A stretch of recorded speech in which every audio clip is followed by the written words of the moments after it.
Right then, let's have a chat about some other products, because obviously you guys are really interested in what I'm putting into this van. And I think the more I talk about my methodology and research into what I'm doing with the van, I think more of you are intrigued what the hell's he going to put in there.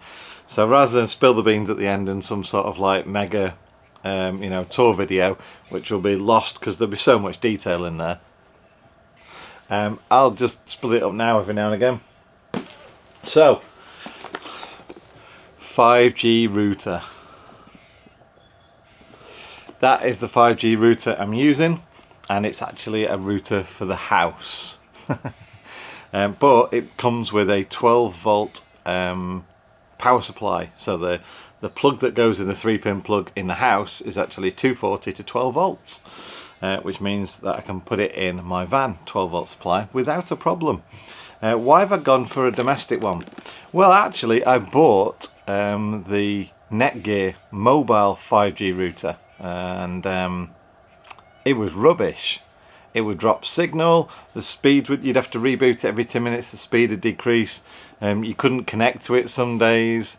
Literally I tried it for about 4 weeks, and in the end I sent it back because it was pants. So some days you would just about get a decent speed, like 5 megabits down and almost nothing up. If you rebooted it, you'd instantly then get sort of like 70 megabits down and about 1 megabit up. On the same day I installed this, I got 122 megabits down and 25 megabits up.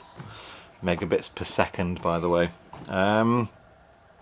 So yeah, I returned it. And that is going to be connected to the biggest dildo aerial that I could find for 5G. This is again a little bit of an experiment.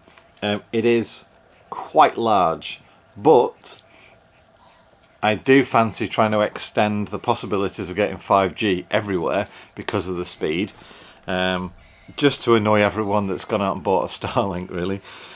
So yeah, this is my alternative to the last dildo aerial, and I really like this bit on top.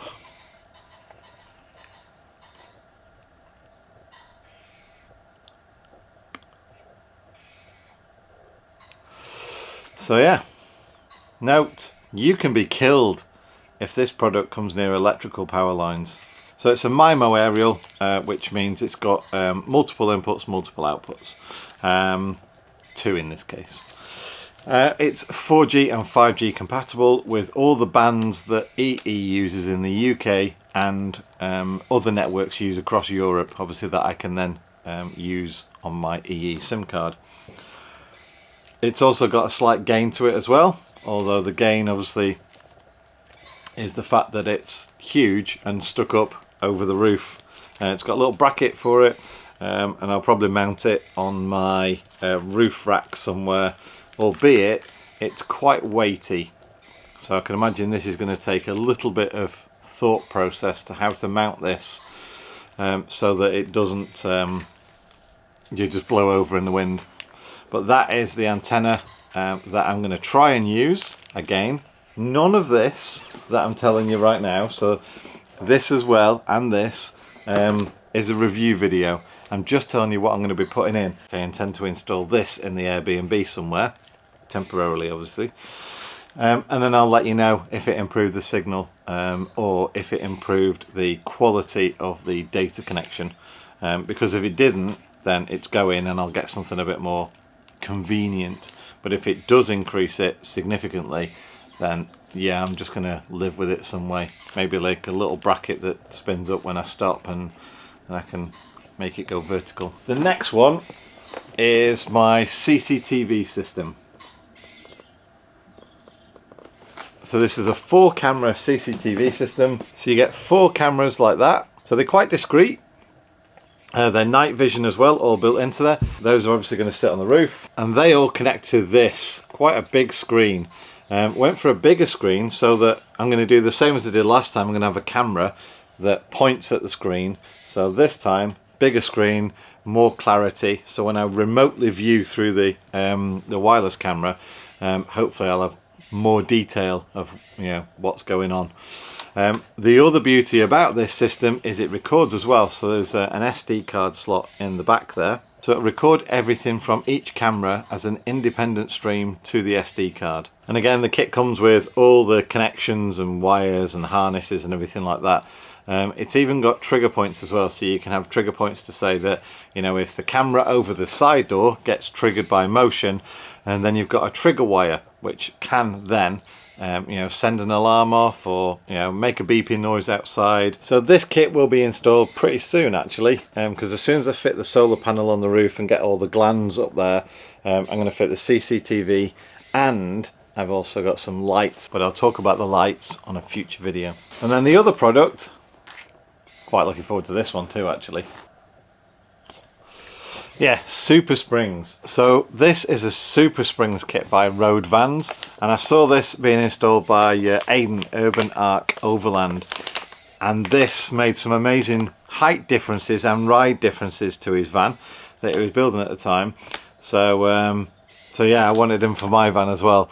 So I wanted to get a little bit of a lift on the van. If I was to install double leaf springs on the back, that's a massive amount of weight that I'm adding to the back of the van. Whereas by adding these there, they're already on my van. I'm just taking the old ones out and putting these in place.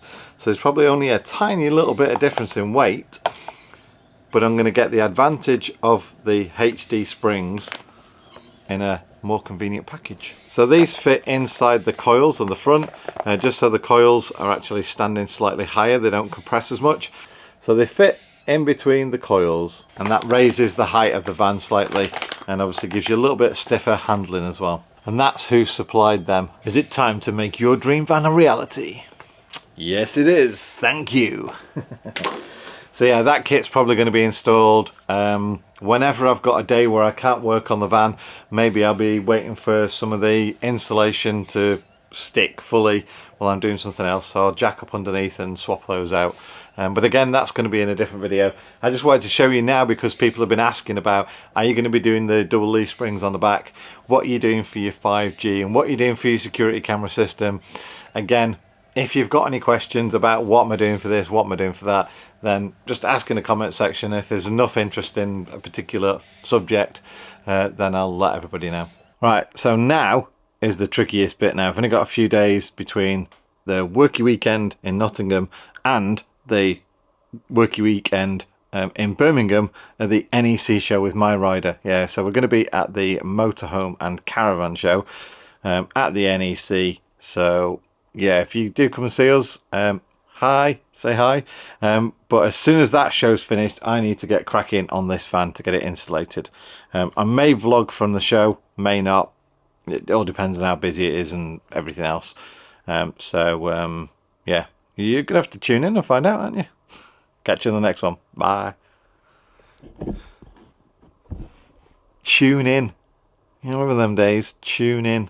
And you had a dial for your TV or radio, so you could tune in. It's digital content, John, with a channel. No one tunes in.